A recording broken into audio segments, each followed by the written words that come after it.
Australian team proudly marched into the MCG. For the opening ceremony of the 1956 Melbourne Olympics, there were soccer players in the ranks for the very first time.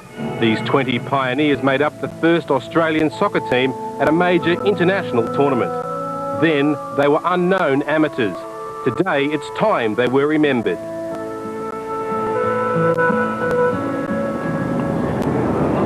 Ted Smith was a wide-eyed 21-year-old when he joined his fellow Olympians at the MCG on the 22nd of November 1956. Oh, it'd have to be the biggest memory, in the sense that whenever you talk about it, you can feel the hairs on the back of your neck rise up. It's something that you couldn't erase, you know. While the memories live on for Ted Smith and his teammates, memorabilia of Australia's 1956 Olympic soccer team is harder to find.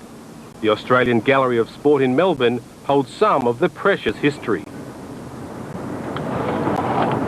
The official record of the 1956 Games tells of political troubles in Europe and the Middle East that caused the late withdrawals of 5 nations from the Olympic soccer tournament. The boycott left only 11 countries to compete. Australia was drawn to play Japan in a knockout game at Olympic Park. This faded print is believed to be the only photographic record of the game. In our first Olympic match, Australia won 2-0. The hero was a skillful inside forward, Frank Loughran. The actual team had played. I was the only non-Australian. I was the only one out. They were all Australians. The Belfast-born Loughran still has the shirt he wore in that victory.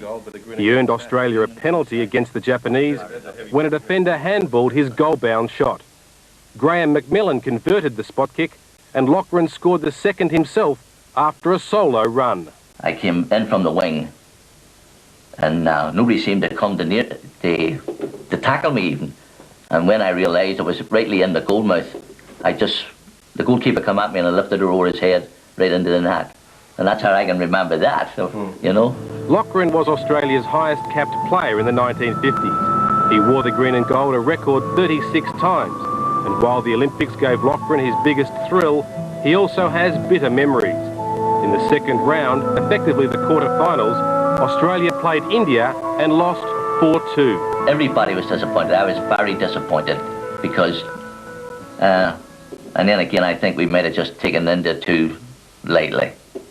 But again, we should have beaten them really, because we were a far better side and what the Indians were, and there was no question about it. Ted Smith, a speedy left winger, recalls that Australia's defenders were unnerved when some of the Indians played in bare feet.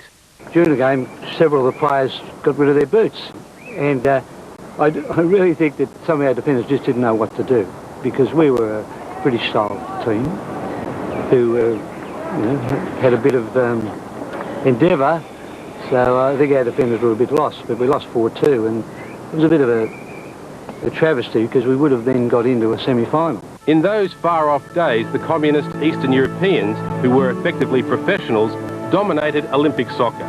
The gold medal was a contest between the Soviet Union and Yugoslavia, while Bulgaria and India played off for the bronze.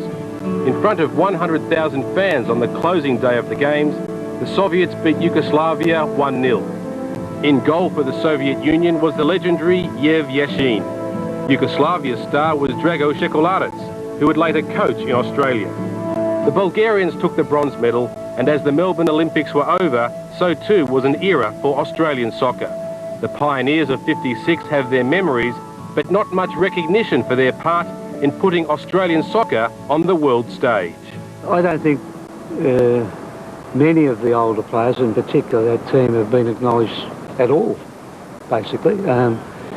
And it's something that should have been corrected years ago, and it's still not too late. I always remember a chap saying to me, he was on the board of the Victorian Soccer Association, and he always said to me, when Australia has a good side, Frank, and it's going to come, remember you were a pioneer of all this when it eventually comes.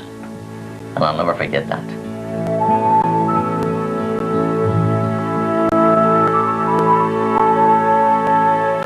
Yeah, great stuff. And